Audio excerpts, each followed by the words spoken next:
I wasn't sure if I was alone or not.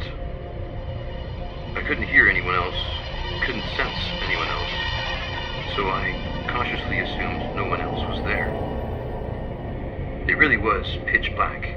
I couldn't see a thing. I couldn't tell if there was a chair to sit on or any other objects in the room, nor could I tell how big the room was. Something made me think this was not that large of a room. I could sense spatial dimensions sometimes, where walls might be only so slightly, at best only estimating though. Then, a sound entered the room. A high-pressure sound, hard to describe, almost as if steam, heat, air, vapors were being sucked into something. The noise seemed to speed up and get louder until it got to a certain frequency, then slowed down and became more quiet, to the point where I couldn't hear it anymore at all. It then started up again, got faster and louder until it got to the same frequency, the same pitch as before, and then as before slowed down and got more quiet again. It did this 9 times, getting louder and faster, then slower and more quiet, and after the 9th time it stopped. How much time passed, I don't know. It seemed to go on forever, with me just standing still, standing in this dark room, having no idea why I was here, where I was, nor what was going to happen. After the sound stopped, silence dominated for what seemed to be the same amount of time. I was getting tired, yet still anxious, uncomfortable, nervous.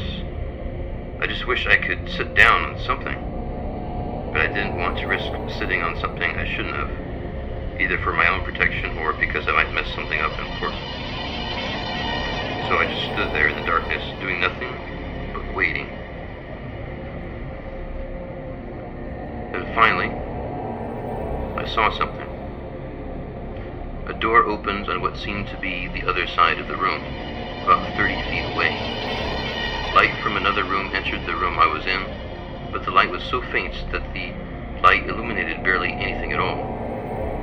Soon a person came from this other room, then another, and more until it seemed 11 people in black robes entered the room. They seemed to go in the same direction, but I couldn't tell. What amazed me was that all 11 of them seemed to know exactly where they were going without any light to show them the way. Sure, the light faintly coming into this room from the other one may have helped them a bit, but not much. For if I couldn't see any light hitting them beyond a couple feet inside that doorway, then that must mean the light wasn't really helping them much either. All of these people also barely made any noise as they walked inside, going somewhere in the room.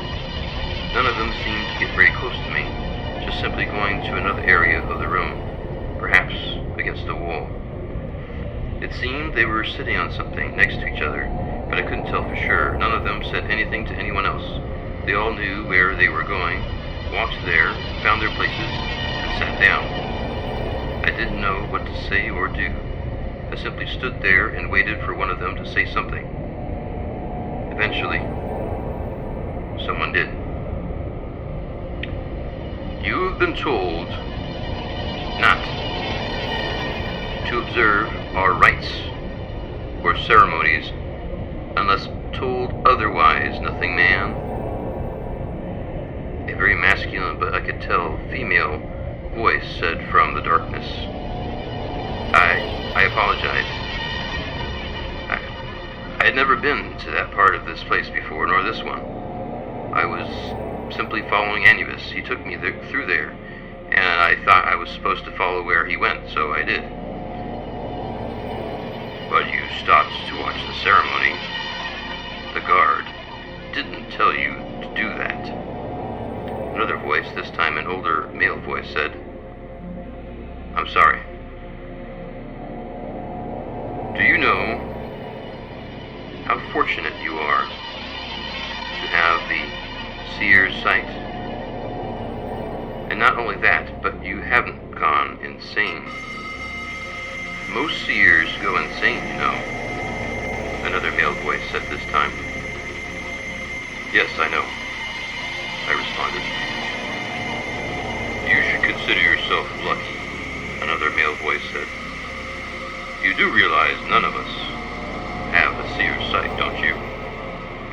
Well, sir, I don't know who any of you are, so I don't know that for sure.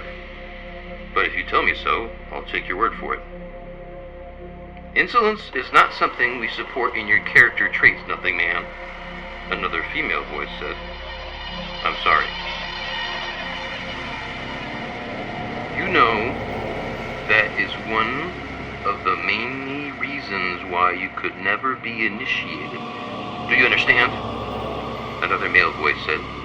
Behavior like that has no place within our order. I understand. I appreciate the trust you have in me. Have me working for you without being initiated into the order.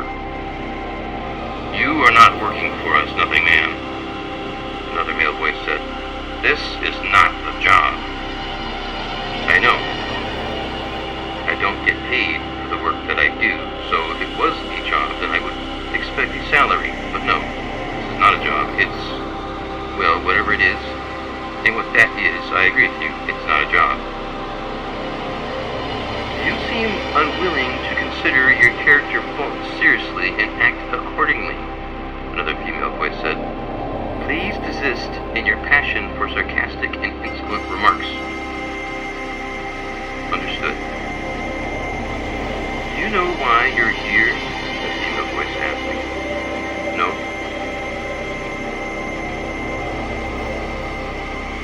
Shot. On both sides. Thought there would be a murder taking place only to be baffled by benediction and born-again bric-a-bracs, a female voice remarked on religious holidays. They came to a secret understanding, the two sides and the nun, for there were two and one, and many more and none.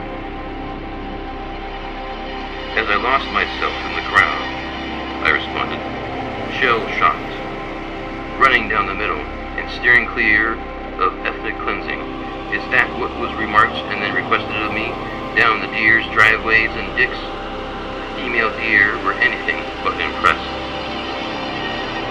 For they'd seen those sorts of things before, the female voice said. From what I understand, I began.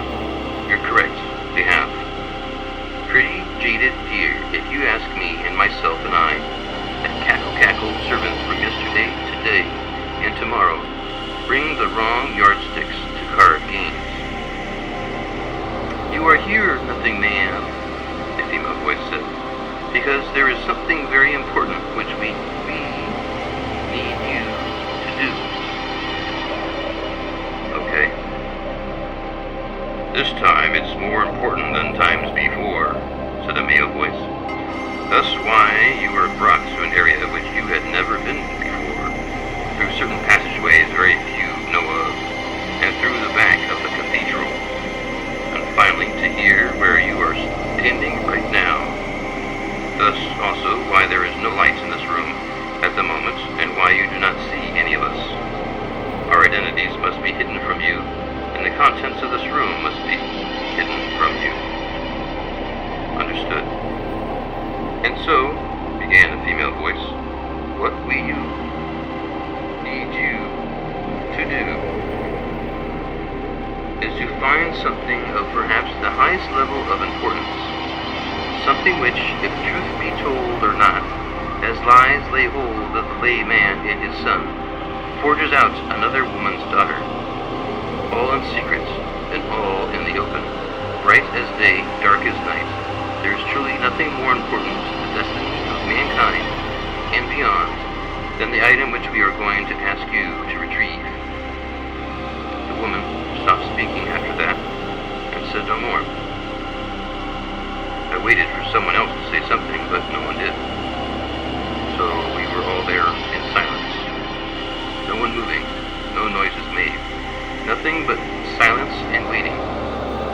I thought of saying something a few times, but decided I better not. So I waited. Again. Then, finally, someone spoke. This item nothing man, began a male voice. It's so important, so powerful, so profound, that you should consider it more important than the Holy Grail itself.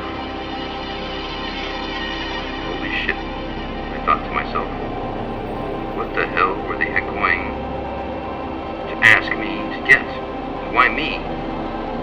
Whatever it was, if it was this important, wouldn't they want someone who was initiated into the order to find it? Wouldn't they want one of their own to do it? Someone they trusted more than me? I don't know, but I guess they would tell me. Or not. The item is the eye, the female voice said. I waited for the woman to say more, but she didn't. I thought then maybe one of the others would, but no one else said anything. The eye? I asked in obvious perplexity. What exactly is the eye? Do you mean the Eye of Ra? Or Osiris or Horus or something? One of those Egyptian gods or figures or symbols? Something else? Is it a real eye, a human eye, or animal's eye? Is it an old object dating back thousands of years, or something relatively new? We cannot tell you, the male voice said. Well, is there anything else you can tell me? I asked, frustrated. What this object looks like, where I might find it, if there are other people who might help me find it, if there's anything dangerous I need to be on the lookout for, anything at all. We cannot tell you anything more, the female voice said. We apologize for the lack of information, but it is required that we do so. All we can say is that you need to find the eye and bring it back to us. There will be a point when you will know what it is and will find it and then return it back to us.